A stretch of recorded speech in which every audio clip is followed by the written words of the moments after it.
Winner, winner, chicken dinner. My name is Heather White. Today I'm going to provide some very important information in reference to compulsive gambling.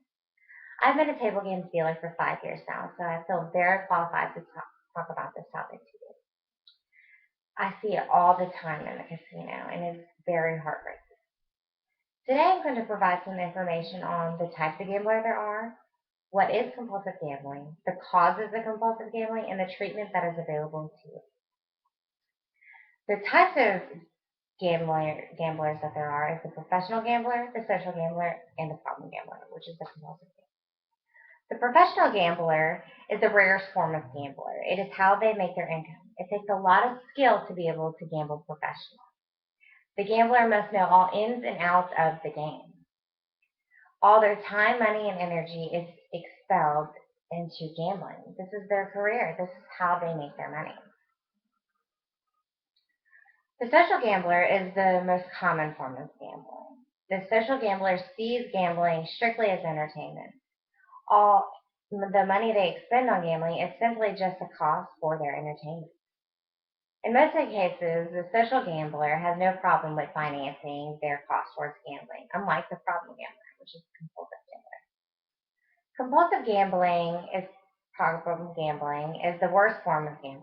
No matter what the negative consequences, the problem gambler still insists on gambling and pursues it. All problem gamblers are gambling addicts, also known as compulsive gamblers. Dr. Hartney, AddictionSetAbout.com. Equally important, I'm going to explain what compulsive gambling is. Compulsive gambling is an urge that someone has to continuously gambling despite the harmful effects it may have on themselves or others, and they have no personal desire to stop. Problem gambling is defined by whether harm is experienced by the gambler or others, rather than by the gambler's behavior. Severe problem gambling may be diagnosed as clinical pathological gambling if the gambler meets certain criteria. Pathological gambling is a common disorder that is associated with both social and family problems. Compulsive gambling affects between 2 and 5% of Americans and can involve a variety of ways and places to bet, and symptoms may differ between males and females as versus teens and adults. Medicine.net, gambling addiction. With just a little over 5 years of experience in the casino, I have witnessed and experienced it all. Yes, the industry has provided a great living for many within this region that only offered a chance at middle class. However, on the other side of the spectrum, it has had its share of ruining families, leaving some homeless, and taking lives. It is an illness that needs some critical consideration. Also, I would like to inform you of the causes of compulsive gambling.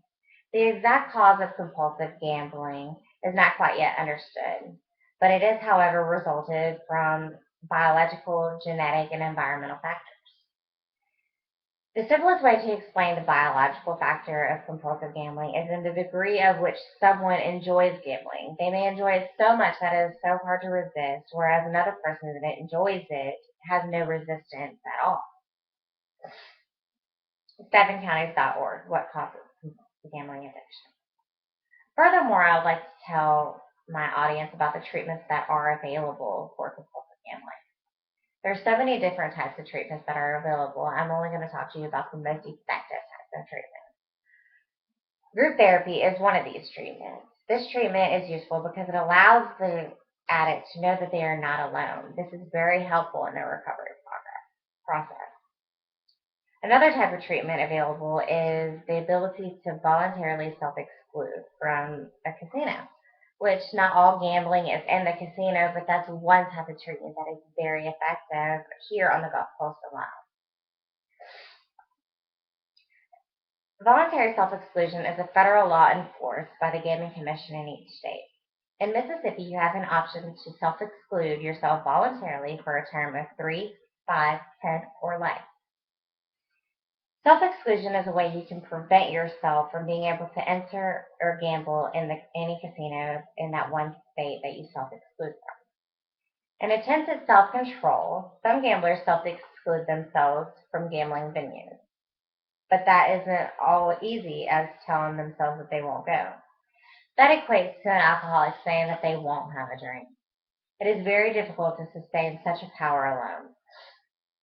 In order to help them break away from this addiction, they turn to a place where they are most vulnerable to the gambling facility. Through self-exclusion, the gambler signs a formal agreement with the gambling facility, requesting the facility not to allow the individual to gamble on their site. The challenge of self-exclusion, recoveryranch.com. In conclusion, I believe that compulsive gambling is rapidly growing among the United States and needs to be addressed.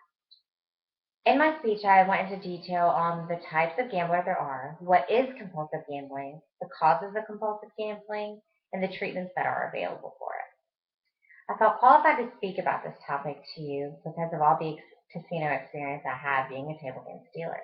I witness compulsive gambling all the time, the professional gambler and social gambling. And it's my career, it's what I do. Compulsive gambling is very addicting. Next time you're out enjoying a night in the casino or betting on sports or whatever the case, ask yourself, what if I was a compulsive gambler? What do I have to lose? Who would it affect in my life? I believe that compulsive gambling is all too very much common all over the world. This addiction is goes very unnoticed and it needs to be critically addressed.